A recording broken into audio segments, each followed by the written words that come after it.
1110001351008. Saya dari Fakultas Psikologi Universitas 17 Agustus 1945 Samarinda.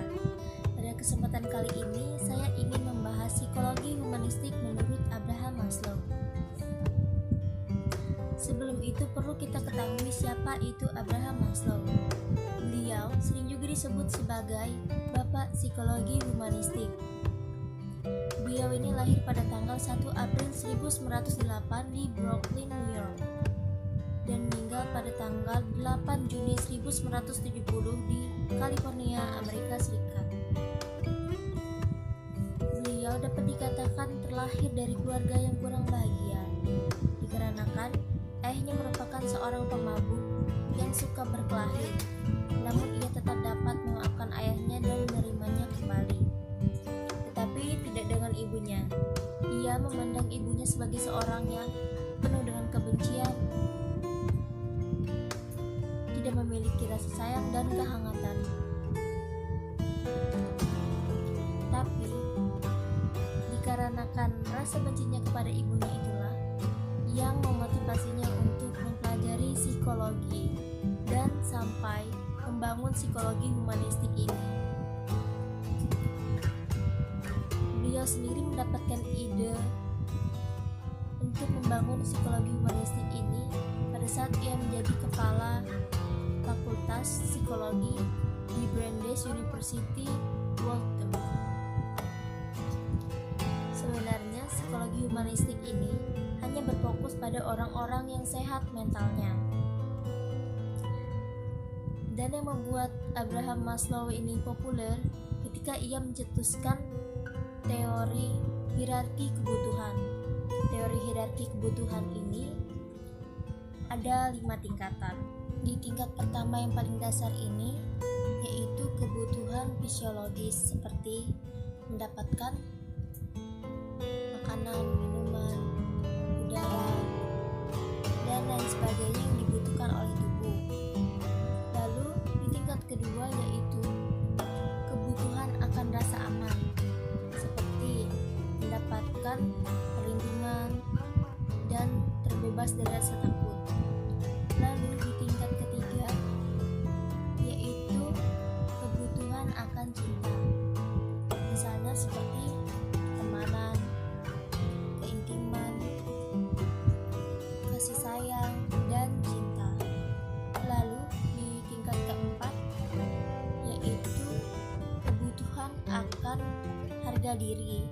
Ini misalnya seperti prestasi, status, penguasaan, dominasi, dan penghargaan dari orang lain. Dan di tingkat kelima yang paling tinggi yaitu aktualisasi diri. Aktualisasi diri ini sendiri sebenarnya akan muncul ketika kebutuhan-kebutuhan dasar sebelumnya telah terpenuhi. Di aktualisasi diri ini sendiri contohnya seperti potensi yang ada pada diri dan puncak dari pengalaman atau pengalaman puncak. Lalu aktualisasi diri ini sendiri memiliki beberapa karakteristik, yaitu ada sekitar 15 karakteristik, di antaranya sebagai berikut. Yang pertama, mampu melakukan penilaian secara tepat dan merasa nyaman dengannya. Yang kedua, mampu menerima diri, yaitu mampu menerima diri sendiri, orang lain, lingkungan, tanpa mengeluh meskipun banyak kekurangannya. Yang ketiga, spontanitas, kesederhanaan, alamiah. Yang keempat, fokus pada masalah-masalah yang ada di luar dirinya, atau bisa disebut juga sebagai problem centered. Yang kelima, kebutuhan akan privasi. Yang keenam, mandiri, yaitu kemampuan untuk mengatasi hambatan-hambatan fisik maupun sosial dan lingkungan. Lalu yang ketujuh, apresiasi yang senantiasa segar. Maksudnya, memiliki kemampuan yang luar biasa dalam mengapresiasi pengalaman hidupnya dengan cara-cara yang baru. Lalu yang kedelapan, pengalaman-pengalaman puncak. Yang kesembilan, orientasi sosial. Maksudnya, selalu menunjukkan simpati dan afeksi positif kepada orang lain walaupun dia sedang dalam keadaan buruk sekalipun. Yang ke-10, hubungan interpersonal. Maksudnya kemampuan dalam menjalin relasi interpersonal yang luas. Lalu yang ke-11, karakter demokratis. Yang ke-12, kejelasan pandangan mengenai yang baik dan buruk, yaitu kemampuan dalam memahami realitas yang jelas, tidak bimbang atau inkonsisten. Yang ke-13, filosofis dan humoris. Dan yang ke-14, yaitu kreativitas.